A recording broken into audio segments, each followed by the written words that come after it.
Hello and welcome to the Artist Review, a podcast brought to you by the Wilson County News, where we interview artists and entertainers from our community. You'll see many of the people on this show appear in the print edition of our monthly arts and entertainment section, but this is your inside look. I'm your host, Julia Weaver, and today I'm joined by Bernard Cenney. He's a retired U.S. Army Lieutenant Colonel who served for over 28 years.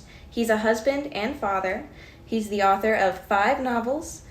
You can find him on Facebook, Instagram, Twitter, or on his website at bernardcenney.com, and his books and story are available online through Amazon and Barnes & Noble. Welcome to the show, Bernard. Thank you.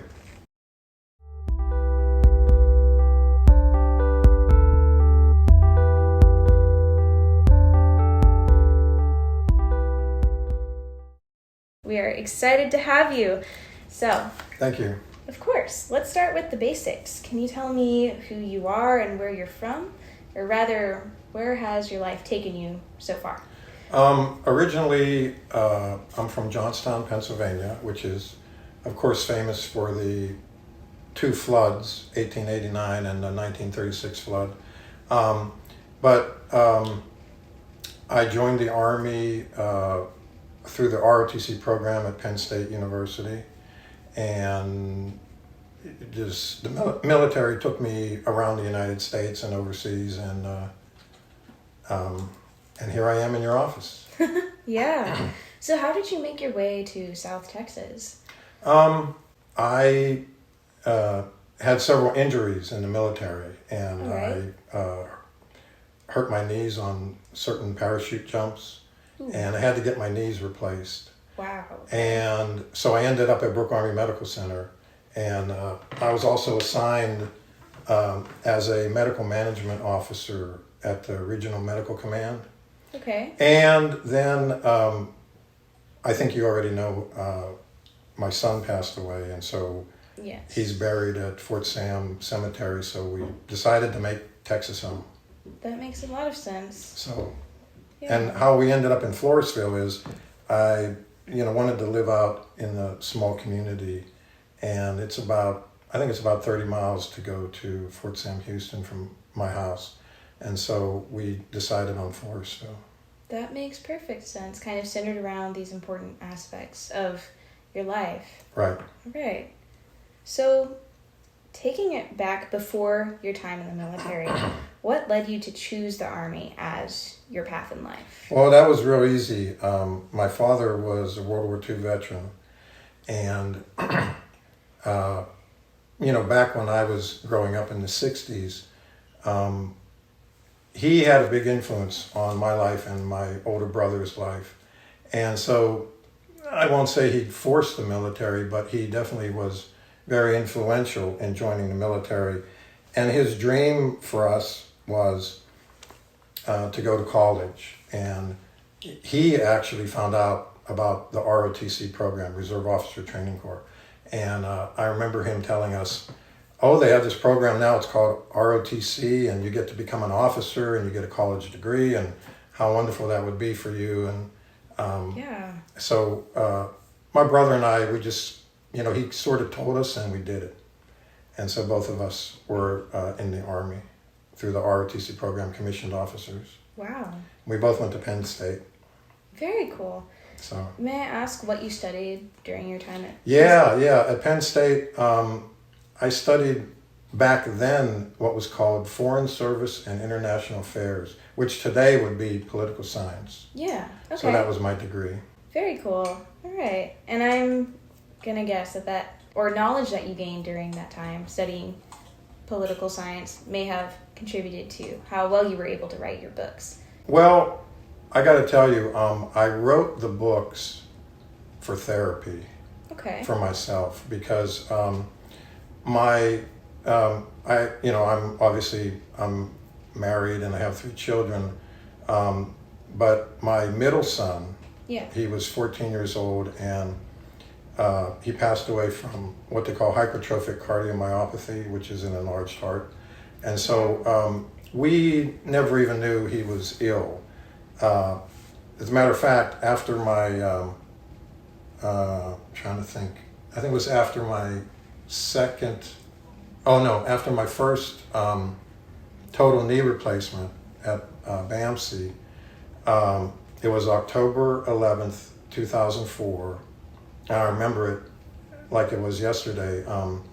It was Monday night, and the Green Bay Packers were playing football, Monday Night Football, and we decided to skip it.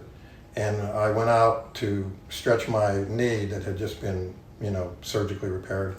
And my daughter, Ann, 16 years old, was walking with me. My youngest daughter, Teresa, who was 8, was riding her bike with her friend. And James was walking with us, and he was actually running. He was on the Cole High School football team, the Fort Sam Houston football team. Wow. And so we were out walking behind the Officers Club because we had housing on Graham Road on Fort Sam. And James was doing sprints. And so he kind of left us in the dust. I was with Ann, my 16-year-old.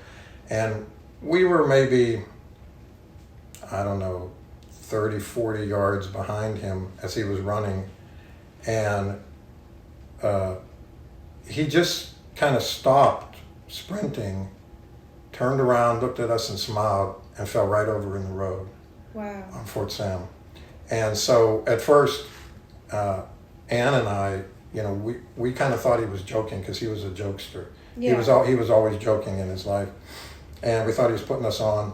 And so we, walked as quickly as we could up to him, and then I just said, you know what, he's not joking. And so we picked him up out of the road, and everybody living there is a doctor or a nurse. So, I went around and I was banging on doors, and I finally got a lady to come out, and we called 911, and a couple doctors ran out and stuff, and everybody was working on him, but he just never regained consciousness, and we didn't even know what was going on. Yeah.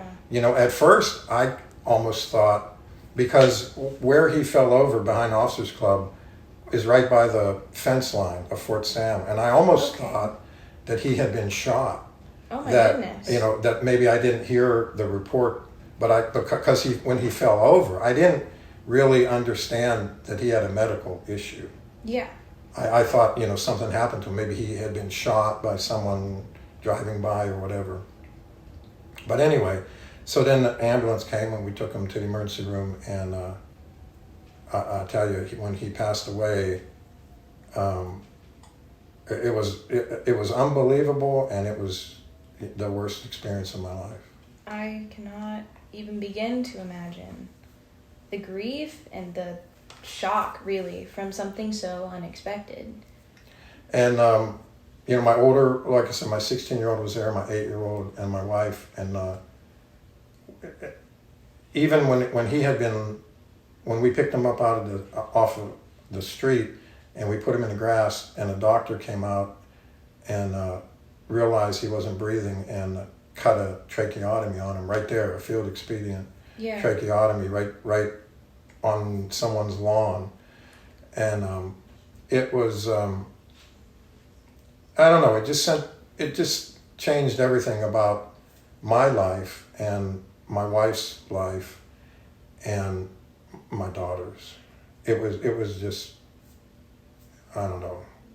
You're not supposed to outlive your son. Yeah. So. And that saying is famous for a reason. I mean, it's absolutely true. And cannot imagine how that trauma affected you, your family. How did you first react to the grief of losing your son? I was, looking back on it now, I was in shock. Actual physical medical shock. But I didn't realize it at the time, because events were just transpiring very quickly. I remember being assigned a casualty affairs officer from my unit at Fort Sam, and James passed away it was actually Columbus Day, October 11th, 2004. And I remember the casualty affairs officer leading us through the appointments with Brooke Army Medical Center because they had to do an autopsy to figure out what happened to him. So they did the autopsy and we got the results back. The general at the time, who was my boss, he got the results back very quickly for us, and it was determined he had hypertrophic cardiomyopathy, enlarged heart, which you see a lot of athletes, 15, 16-year-old kids, they're on the football field and they just pass out. And a lot of them are from enlarged hearts. Wow. And that's basically what happened to James. He was on the football team, but at the time, like I said, when we went for a walk, basically, and he was sprinting, and he sent his heart into basically ventricular fibrillation, I believe is the correct term. Yeah. But I remember when the casualty affairs officer said, we're going to have to do the burial on Friday, and I was like in shock. I mean, it finally hit me like, you're going to bury my son on Friday? And it was an unbelievable time. And, when grief hits like that, I mean, it was unexpected. It's not like, you were with a 90-year-old, grandfather or whatever. But when it hits you, I mean, I had my 2 daughters and my wife and me, and everybody is suffering. And you try to comfort each other, but it's very difficult, And I guess as the man of the family, I decided, I better pull it together, because I've got to sort of take care of what's happening here. And so I suppressed a lot of feelings at the time. I can imagine. To try to be there for my wife and to try to take care of my daughters. And I at the time I thought my daughters, their friends and at school, that would sort of be their therapy.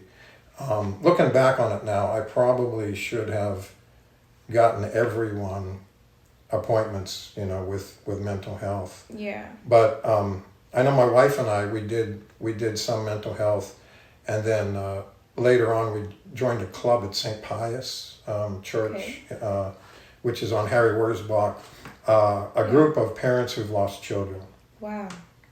And when I sat in that group, and I heard parents, you sit in a circle and you discuss what happened, and there was parents there whose children had been shot, had been murdered, had been died in fires, car accidents. I mean, and then things start to come into perspective. I mean, but it's still it's very you feel as if, why is life going on? Yeah. Because my life has ended.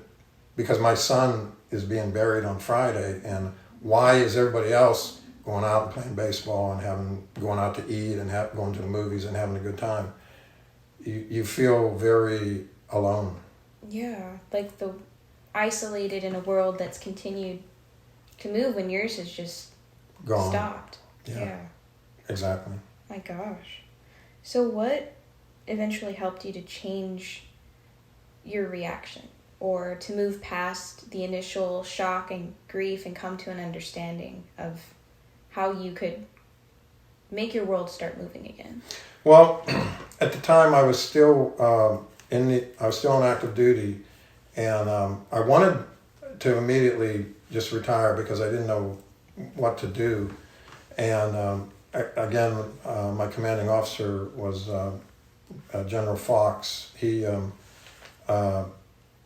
came over to the house and he sat with us, and he said, "No," he said, "don't retire." He said, "We need you," and all this. And so, like I said, they made me a medical management officer, and I was in charge of making sure that people's referrals to different appointments, that happened. And also I was involved with getting people certain treatments that really had not been totally authorized, but I won't say experimental, but were just not really on the books at the time. But we we were trying to get people what they needed to take care of them, and that was a program that was going on at the time. And so, I immersed myself in my work, and the wife and I, we did join the club at St. Pius, and that seemed to help for a while. We went to that group probably for about a year, and slowly, I started to get into reading, and I started to read a lot about, it might sound kind of odd because I am a Christian, but I started to read a lot about reincarnation. See, my wife is actually from Thailand. All right. So I met her when I was in the Special Forces at the time, and actually we met in a coffee shop. I don't know if you've ever seen the movie Meet Joe Black. I have not. With Brad Pitt and his girlfriend. Well, they meet in a coffee shop. Well, it was much like that movie, actually. That's sweet. Yeah, and so we've been married about 35 and a half years now. Wow. And but anyway, so my wife grew up Buddhist, and I grew up Catholic. And so when I was stationed in Thailand, I used to go to the Buddhist temples and stuff, and I started to learn about the philosophy, because Buddhism is not a religion. Buddhism is a philosophy of life. Yeah, a way of living. Yeah, so, and Jesus is all about love, and Buddha is all about compassion. All right. Well, if you put those two together, it's pretty powerful. So, so that's sort of what I did. I started to go back and look at a lot of philosophies, and I started to read some of the Greeks like Herodotus and Aeschylus and Sophocles, and I started to read a couple books that one was Billy Graham's Death and the Life After. Wow. Okay. And then Dr. Raymond Moody, Life After Death. And these are, Dr. Moody's books are about children who have near-death experiences. Okay, I think I've heard. And so these kids, like let's say, a 6-year-old drowns and they revive him, but his near-death experience, he went through the tunnel, he saw the light, and then he's up in heaven either with Jesus or a member of his family, something like that, near-death experience. So I started to be intrigued by a lot of this stuff, because I wanted to, you grow up and you have religion, but I don't think you really appreciate religion until something tragic happens. Because when there's a death, then you're really put to the test of what is your faith. Do you really believe in life after death? Do you believe that you're going to heaven? Do you believe this? Yeah. Or have you just been fooling yourself? So I started to look at James, and in my mind, I was trying to force myself to think, well, this isn't the end. There was a plan for his life, sort of like a majestic tapestry that unfolds across everyone's life. Yeah. That he passed away when he was 14, but there had to be a reason. And maybe, he, with the Eastern way of thought, maybe he is going to be reincarnated, or maybe he is moving on spiritually in some life. And unless you really experience it, I think it's hard for people. People look at you like, oh well, he's just grieving or whatever. But I think for me, I really started to understand these things, and I started to read a lot, and of course I read the Bible. I mean, the Gospel of John was very important to me. And another book, throwing Eastern ways into it, I read the Dalai Lama's book, The Little Book of Wisdom. Okay. Because the Dalai Lama is actually the Dalai Lama because he's supposed to be the one who can remember his past reincarnations. Right, all right. So there's always been sort of an idea in my head. Some people say, well, reincarnation, you can't be a Christian if you believe in reincarnation. Well, I would say, why? Are you an authority on Christianity? That's true. I mean, how do you know that? Well, there is no real definition of eternal life and how that is brought about either. I'll tell you one thing. Let me ask you a question. Have you ever had a dream where Jesus was in it? Not really. Okay. All right. Well, my wife, who grew up Buddhist, had a dream where Jesus was in it. Wow. And in her dream, Jesus brought James to her in the dream. And there were angels also beside Jesus. And in the dream, my wife tried to hug, James. And he said, no, don't touch me yet because I've got more to do here. So you can't touch me yet. And I'm like wondering, I'm Christian, I'm Catholic. Why have I have never dreamed about Jesus, but my wife has a dream with Jesus in it. And there's the old adage that we all have our time machines. Memories take us to the past, and dreams take us to the future. Okay. So I always thought that was interesting. I think that, his death really made me think a lot. And I have to think that there's more after your death for you. I believe either you will reincarnate, okay, or you will go on in heaven. And obviously that's assuming you've led a good life. Yeah. But the reason I wrote my books was, the group therapy was fine, and I even went to a Buddhist temple in Somerset. I don't know if you know where Somerset is. Generally. There's a Thai Buddhist temple there, and I went there and I learned how to meditate by one of the Buddhist monks, and they're really great people. And the reason I did that, I remember when James passed away. Like I said, we're Catholic, and his funeral mass was done on Fort Sam Houston. Yeah. And I had a priest come over to the house, and I told the priest, I was having these dreams of James, and I was having these visions of seeing my son. And the priest said, "Oh, well, just because you're grieving, and it's just, it's not real, and it's no big deal." And I kind of got turned off by that. I was like, yeah, why? I didn't tell him, obviously, but I was thinking, you're supposed to be the man of God. Why are you telling me you believe in life after death? Why are you telling me that what I'm experiencing is not real? Yeah. So then I went to this Buddhist monk, and my wife and I went, and my wife showed him a picture of James at the temple in Somerset. And, he said, "Woman, why are you crying?" And she said, "Well, my son has passed away." And he said, "No, he's already reincarnated." And she felt really good after that. Yeah. She felt like relieved. She felt like, oh, there's hope, right? And then I got to tell you this story. And then we came back home, right? Yeah. And one of the Protestant women of the chapel, I won't mention any names, but she came over to the house, and my wife was telling her, we went and saw this monk, and he said James is reincarnated, and I really feel good about it.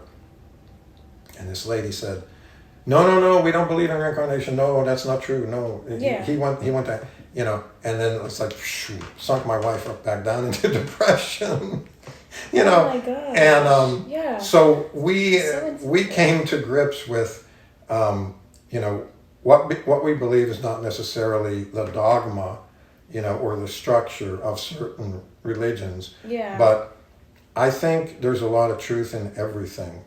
In Protestant, in Catholic, in Buddhism, and Buddhism as a philosophy, not as because again, it's not a religion. You're not praying to Buddha. Buddha, his basic thing is, life is pain, life is suffering, and what causes that is attachments. Yeah. And attachments can be family, your husband, your wife, your job, money, whatever. And so when you get rid of those attachments, you will have peace. And that's the whole thing about Buddhism. But Christianity, on the other hand, is if you believe in Jesus, you will have eternal life. And that's very appealing, It is very appealing. And I kind of agree with you, or share a similar view in that there is a lot of similarity between these major religions, or really most religions that are, we have information about. And so... Oh, I got to tell you one more thing. Yeah. Like I said, the week when James passed away, the week after he was buried, I was watching TV at night in our quarters on Fort Sam. And, I was almost like getting ready to fall asleep, but all of a sudden, and this is true, the whole room like flashed white. And wow. This was like midnight, right? The whole room flashed white downstairs. And James like appeared to me in his suit, and just for like an instant, right? And at the time I thought, I am seeing like things, Yeah. I am seeing my son here. And then it's like I like got up out of the chair, and I think he sort of did that just to show me that he's okay. Yeah. That me and, and honest to God, I got to tell you another story. A week before he passed away, All right. and this is absolutely true, James told my wife, whose name is Gong Si, by the way, and he said, Mom, he said, I just had a dream that I died and you and Dad went crazy. And that was a week before he passed away. That's insane. He said to my wife, I just had a dream that I died and that you and Dad just went crazy. You just like couldn't accept it. And then a week later, he passed away. So, I mean, there's so many weird coincidences and things that throughout your life, that occur. Well, it kind of makes you think maybe they're not coincidences. They're meant to be. I agree. I think many people will never experience what we just talked about. But then I think a lot of people do have a lot of experiences. And one good thing about Christianity, and especially the Catholic Church, and I don't mean for this to sound harsh, but they really understand the concept of death, because this idea of the resurrection and eternal life sort of defeats death. Yeah. So if you believe in that, and if you sort of know in the back of your mind that that's going to happen with you, that death is not the end, then I think you feel better. Yeah. And I totally do not understand people who are atheists, that when you die, that's it, boom, it's over, and there's nothing else. I guess it's the romantic in me. I just cannot accept that, because I believe that, love lasts forever, and that true love really transcends time and space. Do you think that maybe in your study of death, better helped you to understand this? Yeah, definitely. Instance? I do, because, the Greeks, their sort of Stoic philosophy is, some of the philosophers, like, as you go through my books, and my books it is a series. Yeah. And what I did, if you don't mind me to digress for a second, so I took my son James, and I created a character with the name James, who is an adult, and I sort of gave him the life that I would have wished for him. And of course, he has to have a girlfriend, so there is also a girlfriend in the books. And but what's interesting, as the series progresses, what started off as a sort of a quick action adventure novel, which I was only going to write one, and actually the first one, my writing is very, I'm just learning how to write. Yeah, of course. And my youngest daughter, Teresa, told me, you ought to make it a series, And then I started to incorporate some science fiction in it. And as you go through the books, the hero and heroine encounter a time machine, which is actually a World War II Nazi time machine. Wow. Which I got off of the History Channel. But so with the time machine, of course, then as you go through the books, they're going to be like a certain death of someone who I'm not going to reveal to you right now. Yeah. But so then the time machine is used to go back and to correct that incident. Yeah. Yeah. So the books really became a really good therapy for me because I could sort of, through fiction, create something that was acceptable to me in what happened. Yeah. Besides just, thinking about it, I could put it on paper and I could create this hero and this heroine and have them go through these various adventures. Like the books, they start in Kuala Lumpur and they go to the Philippines, and then they go to go to Zurich, and they go to the Bahamas. And actually, the last book that I wrote is really accurate about what's happening right now in the Bahamas as far as China goes. So the things that are in my books are based on realism, but of course it's fictionalized. Yeah.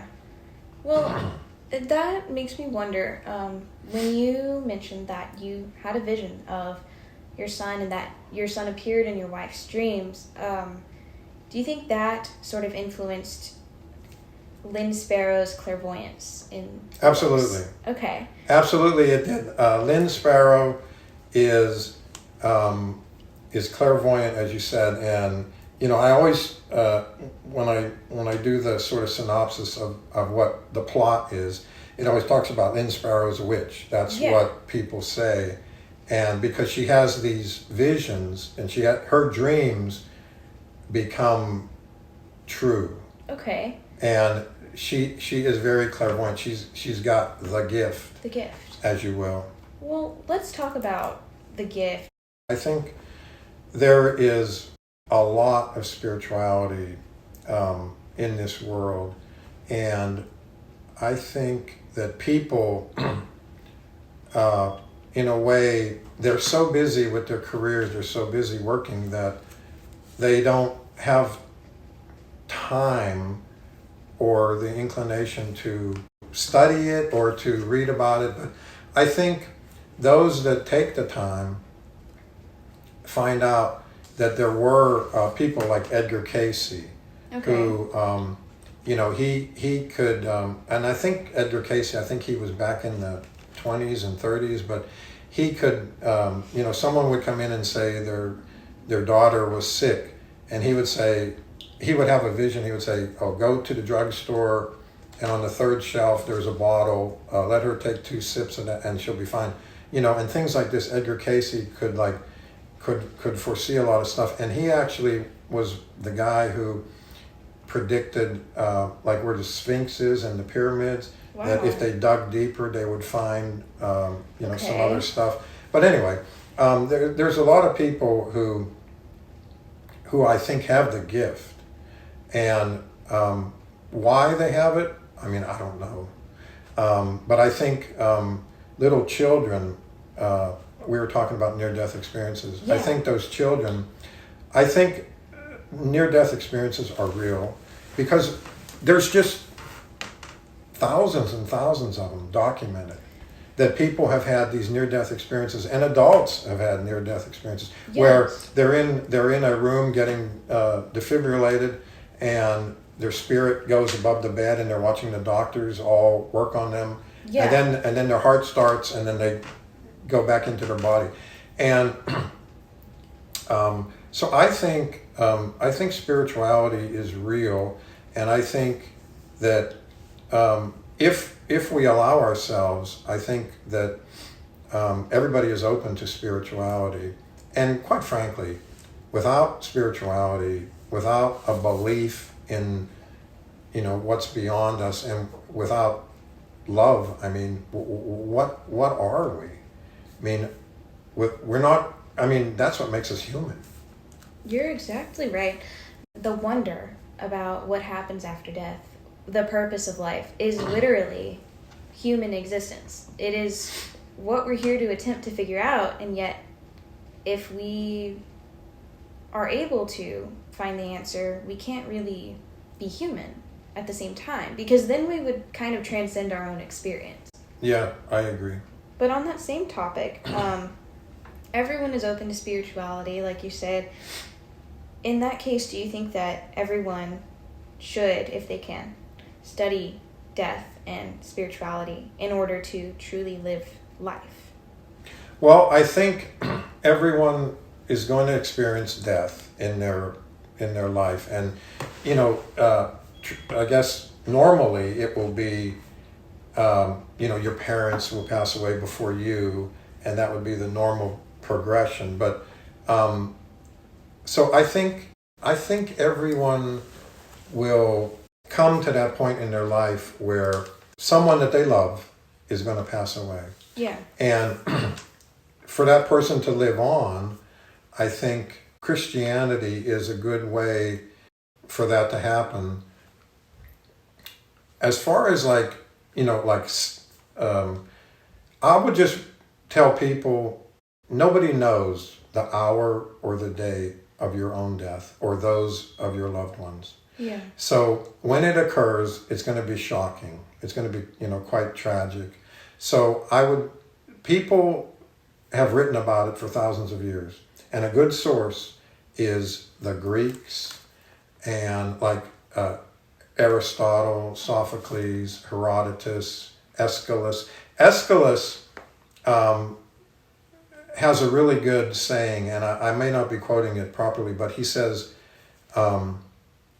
even in our sleep, pain, which falls drop by drop upon the heart, creates wisdom through the awful grace of God. And I think that's very profound. And I agree. Another guy, a Western writer, W. Somerset Maugham. I don't know if you're familiar with W. Somerset Maugham, but he wrote a book called The Razor's Edge. And in it, he says, basically, again, I'm sort of paraphrasing, he says, a fine line separates life from death, love from hate, a line as fine to walk as a razor's edge. And I think basically what he means with that is, you can be taken so quickly from this world. And for those left behind, they remember you through their love of you. But I think spirituality, and regardless of what you believe, if you believe Christianity that someone goes to heaven, or if you believe in the Eastern way where someone is reincarnated. And reincarnation is very interesting because when you reincarnate, it's usually because you have something else to learn in this life. So for instance, someone who is like a bully or whatever, he may reincarnate to come back and be someone who gets picked on. Okay. Because he has to learn what it is for a bully to pick on him.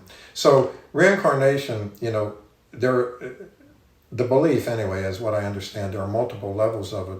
And you go through it until you basically would reach a form of enlightenment. And then you don't reincarnate anymore. So then you would be in paradise or heaven. Okay, so there are actually a lot of Western adaptations of this Eastern reincarnation philosophy where you'll see the main character, or the protagonist, may not be the main character exactly, but someone very central to the story keeps getting reincarnated. But at the moment that they remember their past lives, they can no longer exist in this world for one reason or another. And every series or book or novel, whatever the story is coming from, will have a different reason for why that is. But no, I think you're on something. Do you think that this may be a very personal and deep question, so I apologize in advance, but do you think that writing this series was kind of a way of reincarnating your son in your heart? Absolutely. Because, both of my daughters, Well, I told you the story of my father, World War II vet, and he basically said to his two sons, hey, you guys should do Army ROTC at college and get a college degree and become an officer in the Army. So that's what I did, and that's what my older brother did. And both my daughters did the same thing. They both went to Texas Christian University on ROTC scholarships. And Awesome. a plug for the Army right now, both of them are stationed in Hawaii. Ooh, okay. So they're enjoying the waves and everything out there. But one's a major now, and one is getting ready to become a captain, the youngest one. But wow. These books were definitely I made James a captain in these books. And the reason I made him a captain is because, first of all, he had to be young. So you're young when you're a captain. And a captain is the person who basically, as an officer, they're the ones that get their hands dirty. They're always doing something. And so he meets his girlfriend, Lynn Sparrow, who becomes clairvoyant. Now, as you look through the books, James is definitely a hero type guy. He's a no-nonsense type guy, but he falls in love. Oh, and by the way, 5 books, and they're trying to get married towards the end, the last couple books, but they don't get married. And now you understand why they can't get married, right? Because in fiction, you have to keep that sort of that level of romance up. Yeah. Now, I'm not saying when you get married there's no romance. Gone, but it's not quite as intriguing because there's not that tension of is it going to happen or not. That's the word, tension. Yeah. You have to keep that sort of tension up between are they, with the idea of are they going to be happily ever after married, but I haven't come to that part yet. So if there's a 6th book, maybe we'll explore that. But I definitely wrote these books for James as sort of a way to reincarnate him or to keep him alive through fiction. Yeah. And because it makes me feel good. Because it was, for me, it was like my therapy, and it made me feel better to channel my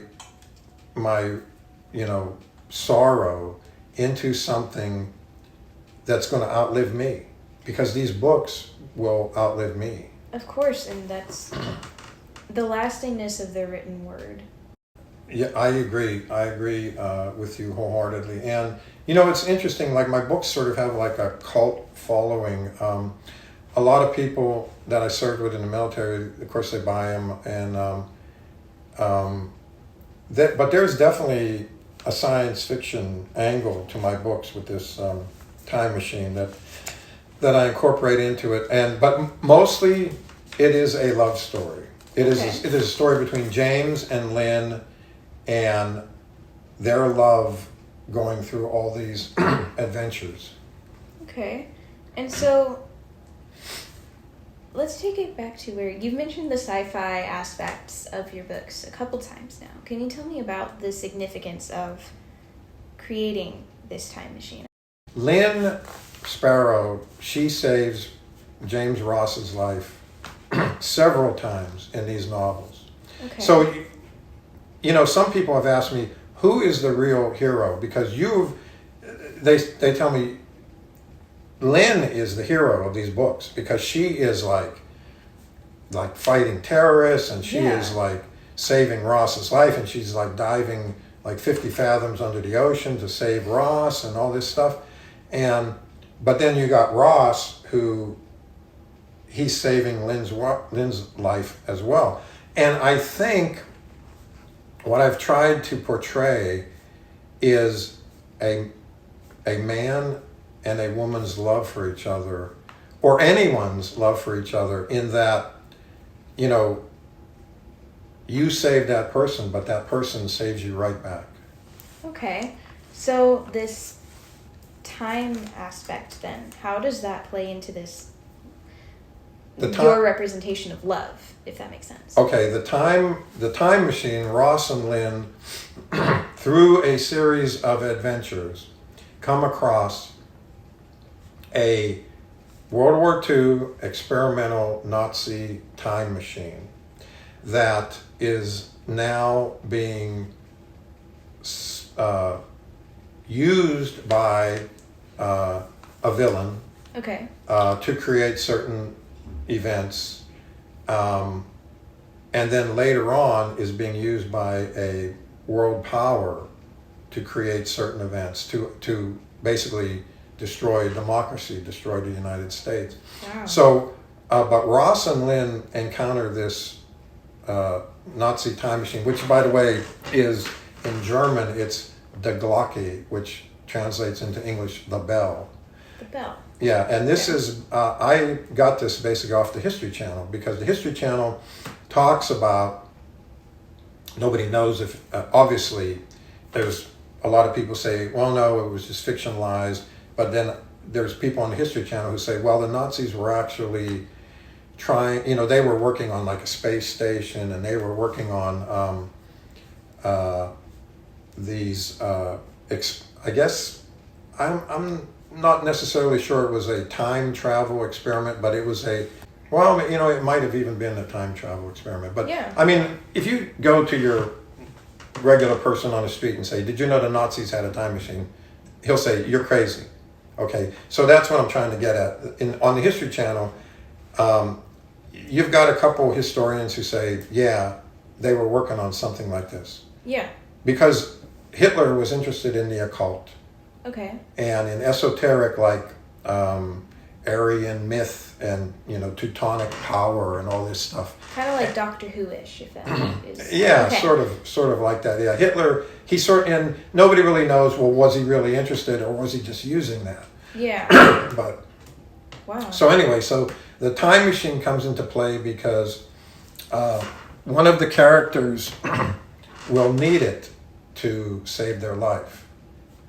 And okay. So the time machine then, to be able to go back in time, which is what I wish I could do. If I had the Glocke or the bell, I would go back in time and get my son checked out by Brooke Army Medical Center, and they hopefully would discover that he had an enlarged heart, and then we would get a pacemaker put in, and I could save his life. But so I can't do that, so I write about a similar event fictionalized in my books. I see. So this is literally you writing what you wish you could have done. Fictionalized, yeah. Yes. In the guise of Captain James Ross and Lynn Sparrow. Wow. So their love, like, you could say, like, to paraphrase the poet, it transcends time, because okay. Ross will use the time machine to save Lynn, and he'll take it away from the villains, if you will. Okay, I get it. Okay. And so that all adds back to your metaphor that you've created through these characters intertwining plots. This whole thing is a metaphor for how love works and this reciprocal kind of relationship. But you've been able to weave in even deeper and talk about time in this aspect of... So like this whole series is not just you writing about who your son could have been or who you envisioned him as. But it's also you kind of contemplating life and how love and spirituality works. And yet you've disguised it as these, action adventure novels taking place in the military setting, which is very interesting to me. Yeah, it has to be because, and I have to be very careful here because being a former Special Forces guy, a lot of my buddies will look at me and they'll say, what are you talking about? Why are you so lovey-dovey? Yeah. But to me, love, it transcends time. And I think people who are in love, they realize that. And I think if you've ever had a relationship, even if the relationship has failed, yeah. They say it's better to have loved and failed than never to have loved. Because to experience giving yourself to someone at the expense of yourself, putting someone else above you. And, that is exactly what happened to me in the military. I mean, I, spent a career in the military ordering people and telling them what to do. And I had seen death before. I mean, but when someone like your son dies so tragically and so unexpectedly and so shockingly and so quickly, I would like to think that for the rest of my life, I have spent it trying to help people. Yeah. And I go out of my way to help. Well, when I was on active duty, I helped a lot of people. I wrote a lot of letters, for people. And I have just tried to, I guess, be a better man from the experience. I mean, and isn't that what love is? I mean, when you love someone, it makes you want to be a better version of yourself. Exactly. Yeah. When you really fall in love, Well, and maybe these acts of kindness and helpfulness may also be another way of, showing your love across time and space to your son. I agree. And what you just said, across time and space, if you are one to believe in a plan for your life, then you have to believe that there's a plan for everyone's life. And like I said before, it's sort of like this majestic tapestry that weaves itself across the universe, and with a plan, with everything is planned out. Because if everything is not planned out, then we're at chaos. Everything is random. Yeah. Everything is just, and when you start, like when my wife starts to have dreams of James with Jesus, and I start to have visions, and then I sit back and I say, and then a Catholic priest tells me, someone who I went to church my whole life with says, "Oh, no, that's not true." And then a monk tells me, "Oh yeah, it is." And then you start thinking, wow, here's people who I would never have thought of before. Yeah. And they're giving me exactly what I need. And you see, it just weaves itself together. No, I completely understand. And a lot of people are not fortunate enough to sort of meet their soulmate, if you will. Yeah. And so, but all I can speak of is myself. That's all I can do. And I can tell you that these books would not exist if it wasn't for my son, and I would not be here sitting with you if that had not happened. And I just think that things are interconnected, and I believe it. And I'll tell you what, it makes me feel better to believe it. So I guess maybe that's good enough for me. Well, that's beautiful, I gotta say. It really is. And so this has been a very, very deep talk so far. But I wanted to move back to when you mentioned meditation, that you learned it from a Buddhist monk. Oh, yeah. And so what are your opinions on holistic wellness in general? That includes meditation, mindful movement like yoga, Reiki healing, other spiritual approaches to healing. And I'm going to take you way out there now. Oh, boy. I did go to the Buddhist temple at Somerset, and I learned how to meditate. And I was surprised when I learned how to meditate, how easy it was to meditate. So I tried to, actually, I told you both my knees are cobalt chromium now, so I can't do the lotus position anymore. Yeah. But I do try to meditate every day. And a lot of that is involved with, breathing and you clear your mind, but then you concentrate your mind. Yes. Okay. But besides that, I took an 8-week course at Fort Sam Houston called EFT, Emotional Freedom Technique. Okay. Now, Emotional Freedom Technique is involved with spirituality and meditation, but it's also involved with tapping. Are you familiar with tapping? Like the pressure points on your head? Yes, exactly. The meridians of your nervous system and tapping to each one is involved with like, stress or back pain or whatever you have. Okay. And this tapping technique, it sort of manifests itself into like a cleansing, if you will, of the soul. And the final exercise, you're in a circle, group of people, and everybody has issues and everybody has problems. Yeah. But the doctor who ran this was a retired full-bird colonel, and her name is Valerie Rice. Okay. And she still teaches up at Fort Sam, but she called on me to go in the middle of the circle, and she led me through a tapping exercise that made me stop feeling guilty about the death of my son. Wow. And when my son died, I felt a lot of grief, and I felt very guilty that somehow I could not save him. That somehow, I could save everybody in the world, but I couldn't save my son. And through Dr. Rice's, efforts, she led me through this tapping exercise where I feel like I finally got the grief of feeling guilty for not being able to save him out of my system. And I began to accept that it was part of life what happened, and it was beyond my control. Yeah. And to take that burden beyond your control is relieving.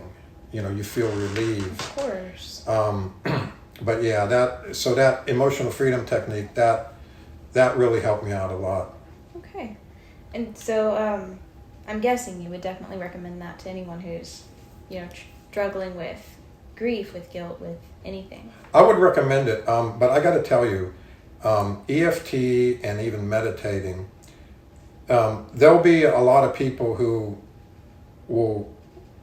they won't believe it.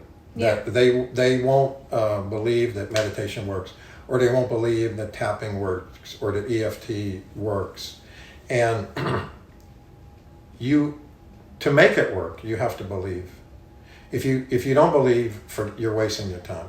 Because if you're going to go in there and you're going to sit down and try to meditate, but you're really not going to, it's not like starting up your car. Either it starts or it doesn't.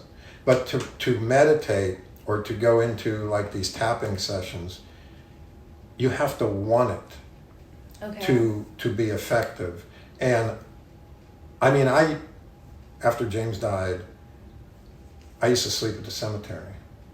Wow. Fort Sam. I took a poncho liner and I would sleep. And when troops were running by for PT, I would wake up in the morning. So, I mean, I was in a very bad way after he passed away. I was in a very bad way. And, but me wanting to seek self-help, I think I have accepted and channeling it into writing books as therapy. Yeah. So I think, we're talking something that happened October 11th, 2004. Yeah. And to me, it's almost as if it happened, yesterday. Of course. So. And so what you're saying is you really have to open the door for yourself to be able to step through it. You do. And I'll tell you what, once you open that door, your mind is really powerful. And you can accomplish anything if you believe it. Yeah. But if you hang around with doubters, that's what you'll have. But if you associate with people who believe it, and that's what you'll have, belief. That is. Well, let's bring it back to the topic more of your books. Okay. So I'm interested in knowing, because you have such a lengthy background with the military, how accurate would you say your portrayal of the processes and hierarchy and events is in your novels? Did you have to kind of dumb it down so that civilian readers could understand like some of these things? Did you have to change some of them? Like, you know, what's going on there? I did. Well, you know, I mean, you're writing for the general public. So, like for instance, special forces. Okay, so you like I'll use the term Green Berets because that's what people understand. They'll understand Green Berets more than they will a special forces officer. So, I mean, yeah, certain things you have to make acceptable to the public. And because I wanted these books about one man and one woman, so when Ross, you know, when he goes on his missions, you know, he's basically alone, which you'd never find in the military. You know, so normally you'd have like a team or a company or a battalion, you know, what have you. So I sort of, you know, created like a James Bond kind of guy, but he's spiritual and he's military. Okay. So sort of a secret agent kind of guy, but, you know, again, he's military and, you know, but, you know, James Bond is usually alone except for, you know, some girl or whatever he's with, you know. That totally makes sense. Yeah. That does. And so changing it so that it makes more sense in the general public, but it still is able to touch home with your largely military audience. Yeah, and I do explain a lot of things in there. Some of the intelligence tradecraft, well, that's all true. And some of the like secure telephone systems that he uses is true. And you know, the weapons are absolutely true. So, I mean, you know, I don't think anyone will be disappointed. I mean, if you want a book about a hero and with a little sci-fi thrown in, who travels around the world with and then the girlfriend who seems to always come and save him, you know. Yeah. So I think, you know, people will like it and I dare anyone not to cry when they start reading them because there's a lot of emotion in these books. Especially when his CIA friend gets kidnapped in the Philippines. Oh, wow. Yeah. That's in book 2. Yes, and for your reference, book 2 is Close Your Eyes and See. Yes. Yes. Oh, and actually, so I started off with Sparrow's Tears and Close Your Eyes and See, and then the last 3 books, Timeless Terror, Timeless Soldier, Timeless Embrace, are sort of my timeless trilogy. Okay. So if I write another book, it's going to be timeless something. So I have now become like the timeless man. Okay, interesting. So kind of keeping the same characters and general direction, but you're consolidating it into, I guess, something that's easier to market. Yes. If that makes sense. Yeah. Marketability. And you'll notice that time is, the concept of time is important in these books. And also the concept of watches. Okay. Because I talk a lot about what kind of watch, which is a timepiece, each person is wearing. And, you know, as James Bond has his martini shaken, not stirred, Ross has French onion soup. Okay. So wherever Ross goes in the world, he has French onion soup with a thin slice of cheese across the top melted. And he even ends up killing a terrorist with French onion soup, and you'll see as you read the books. Okay. And yeah, I did notice, I haven't been able to read the books yet, but on your website there was a mention of French onion soup, and I wanted to bring that up. So thank you. That's his thing, you know. Yeah. Like Bond's martini. Everyone's got a thing. That's very cool. And so, how did you come to, you know, grasp those writing skills? Were you ever interested in or good at writing growing up? Well, I grew up in the 60s, okay? So I remember, you know, and my parents took me to, you know, the normal movies like Bambi and, you know, Snow White and all that stuff. But I'll never forget, in 1966, when I was 7, my dad took the whole family. This was when the Sean Connery Bond movies were coming out. Okay. And we saw Thunderball. Now, I don't know if you've ever seen Thunderball, but it was like the Star Wars of its day, except it was underwater. Okay. You know, you had these orange-suited good guy frogmen fighting these black-suited bad guy frogmen.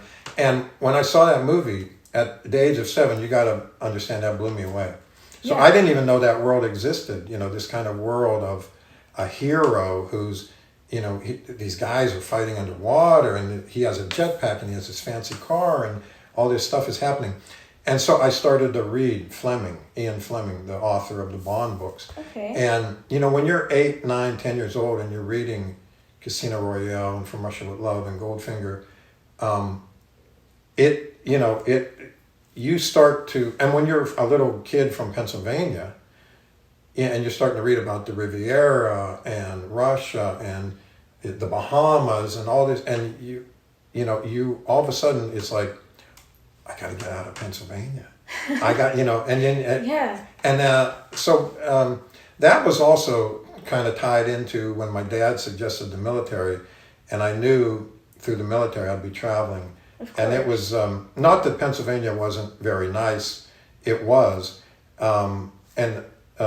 Like living here in Floresville, I love it. And I'll tell you what, I love to go to that little theater that was built in 1911. That is, they teach that theater. There's a little blurb about that at TCU. Wow. Because it's like they talk about, it was built in 1911, and the movie, it had showed Gone with the Wind and all this. It's a historic landmark, basically, It is. And we got the little haunted cafe up here. Yes. The White House. White House Cafe. I love the small town atmosphere now, and as I explained to you also, I'm close enough to Fort Sam because where James is buried, I'll be buried, and my wife will be buried there. Of course. So, but as far as literature, Fleming was a big influence on me as a kid. I mean, Ian Fleming sort of opened the door to excitement. Literary excitement. Now, a lot of people think his novels, they're not Hemingway, Yeah. But from Fleming, you start to appreciate school more, and you start to read like Hemingway and The Old Man and the Sea, and you start to read like W. Somerset Maugham, The Razor's Edge, and, the classics. And one thing about Hemingway, which I've become a big fan of Hemingway, okay, and I've kind of stolen his technique somewhat in my books. Hemingway has this thing where the use of and he'll say, the matador, and he was tall, and he was brave, and he was handsome. And as the bull charged at him, he thrust the saber in,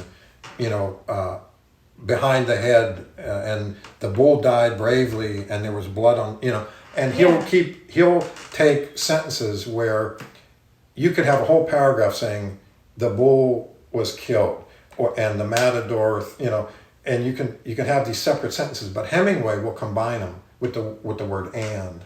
Okay. And I found that very useful. As I started to describe stuff, it creates a flow. Exactly. In the literature. Carries you on to the next instance as if it's happening in front of you. As if you're like actually witnessing what's happening. And so if you don't mind me asking, you mentioned, that your first book, you were still figuring out your writing style and how to do what you do. So how did you eventually come to develop your style? The first book is very rough, and it as you can see, it's not as big as the other books, and it's, I'm an independent author, okay? Yeah. So there's a whole, class of us indies out there, that we write, and but the first book, I don't know, I threw a lot of stuff together, and my writing is very rough. It really came to be in the second book, which I sort of call my magnum opus. I mean, my second book is the longest book, and I started to sort of develop a style, which I would say my style is a cross between Fleming, which he's descriptive, and Hemingway with his narrative style, but also with a heck of a lot of spirituality thrown in. So there's like Dalai Lama and the Bible, and I started to develop, like, before each chapter, I would put a quote, like a famous quote. I love that. Okay. And so, as the quotes are there to get people to think, oh, okay. And then when they read my chapter, even though it's like this sci-fi kind of love story, they'll start to think maybe there's more to it. Because what I really want people to get out of my books is that love lasts forever and that nothing can destroy true love. That it will prevail. That is the word. And that goes to another thing. When you talk about writing, I think people who are interested in writing, they should just write. And even if they're like at Red Lobster, they should write on a napkin if they have like the urge to write something. I mean, you should just keep writing. And I think that you should, if you're going to write a book, you should kind of challenge yourself to write 1 page a day. You should write a page a day. You can always go back and correct it, add, delete, whatever you have to, but try to get a page a day written. Now, I mean, that doesn't mean, so what, you're going to take you 300 days to write a book? Well, yeah, it takes me about a year to write a book. Yeah. So it takes me a year to write a book. That Absolutely. makes a lot of sense. So, I'm sure writing is not all that you do now. So what do you do when you're not writing? Do you have hobbies or? Before COVID, my wife and I were doing a lot of the theater up at the Majestic. Okay. We saw Les Mis and Miss Saigon and stuff like that. So we were doing that before COVID hit. But I like the theater. I like movies. Okay. I enjoy. I have 2 old 1960s Mustangs that I enjoy restoring at home. Wow. Sort of my hobby, like is old cars and. Yeah. So I'm sort of involved with a couple guys in the neighborhood who restore old cars as well. I have a 1.5-year-old grandson. So we've spent a lot of time seeing him and doing the grandfather grandmother thing. So I'm sure. But I am actually a scuba instructor. So I certified both my daughters and. I used to teach courses in scuba diving. Sort of fell out of the habit, but I still dive a lot. And when the wife and I get a chance to visit our daughters in Hawaii, we'll go diving. And, sometimes the wife and I will, take a trip to the Bahamas and I will go scuba diving. She doesn't really like diving that much, but she likes to snorkel a lot. Oh, and I got to tell you one other thing. When I first wrote Sparrow's Tears, I was sending my book around to different people, and actually got a call one time at night. This is sort of a funny story. It was Michelle Bega, and I picked up the phone, and she said, "Hello, is this Bernard Cenney?" And I said, "Yes, it is." And she said, "Are you the author of Sparrow's Tears?" And I said, "Yes, I am." And my wife was cooking Thai stir fry right in the kitchen, and the smoke was starting to come out and everything. Yeah. And so I'm on the phone, and she says, "Well, I represent Sylvester Stallone, and I'm his publicist, and I just wanted you to know that." And I said, "Wait a minute, who is this?" I said, "Who's pulling my leg here?" And she said, "No." She said, "Mr. Cenney, this is Michelle Bega. I represent Sylvester Stallone, and I want you to know that he receives a lot of scripts and stuff like that, but he received your book, and I'm going to make sure that he gets your book." And I said, "Wow." Exactly. I said, "Wow." I said, "I can't believe it." And she said, "Well, wait a minute. That doesn't mean he's going to make a movie about it, but he is going to, I am going to make sure he gets your book." And then I found out later that, one of his children had a heart ailment. Oh my God. Yeah. And not exactly sure on the whole story, but I believe that she had to have like heart surgery. And I think it was tied in with the fact that I wrote these because my son had passed away from an enlarged heart. And, I say that in sort of The introduction. The introduction kind of thing. And so, that was kind of an interesting episode. Oh, and by the way, I do like to go by Bernie. Okay. And I got to tell you, though, when I was growing up in Pennsylvania, my name was Bernard, right? Bernard. That's the way my father and mother all, and the neighbors was Bernard. But like my first week in the military, when the drill sergeant is reading off the manifest, right, and he says, "All right, shout out your name if you're here," and he goes, "Cenney Bernard," and that was it. For the rest of my life, it's been Bernard. Bernard. Because of the military. So I went from Bernard to Bernard, but I do prefer Bernie. And so, going back to your plan. Yeah. Do you have plans to write any more books in the future? Are you working on anything? I think there's going to be, at one point, I was going to, I had toyed with the idea of a children's book.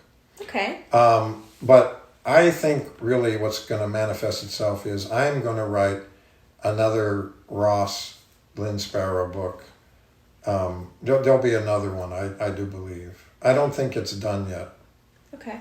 I don't know. You know what? After you read them, give me a call and let me know if there should be another one. I definitely will. I will. But I think there will be another one. Okay. Well, just in case you do, where can we keep up with your development and news? Where's the best place to follow your plans? I would say it would be www.bernardcenney.com. All right. And then also if you put my name into Amazon and Barnes & Noble, I have author sites on those websites. Okay. And then you can also order my books. But my own website would be, I guess, the best way to keep up with me. I'm also on Instagram under military author. Yes. So I'm on Instagram and I'm on Twitter. Okay. Twitter is kind of a different bird, though. I mean, but I do have book stuff on Twitter. Cool. And I'm on Facebook as Bernard Cenney Author. Okay. So author site on Facebook, author site on Instagram, Twitter, my website, and then Amazon and Barnes & Noble. Awesome. Okay, so lots of places. All right. Well, with that, we're going to wrap up today's conversation. But I want to thank you so much for joining us at the Wilson County News. The pleasure has been all mine. And, if anybody gets anything out of what we discussed today, I would say if anyone's interested in writing, just start. Just start writing. And I do recommend writing for grief therapy. And I also would like to leave your listeners with, just love each other and try to be the best person you can be. And I think if everyone would do that, I think the world would be a lot better place. I agree with you there. Well, thank you all, you lovely listeners, for tuning in to this episode, and we hope that you're able to catch our next one. So be sure to follow us on whatever platform you're listening, whether that's Spotify, Apple or Google Podcasts, or YouTube, so you don't miss any future episodes. We'll see you next time on The Artist Review.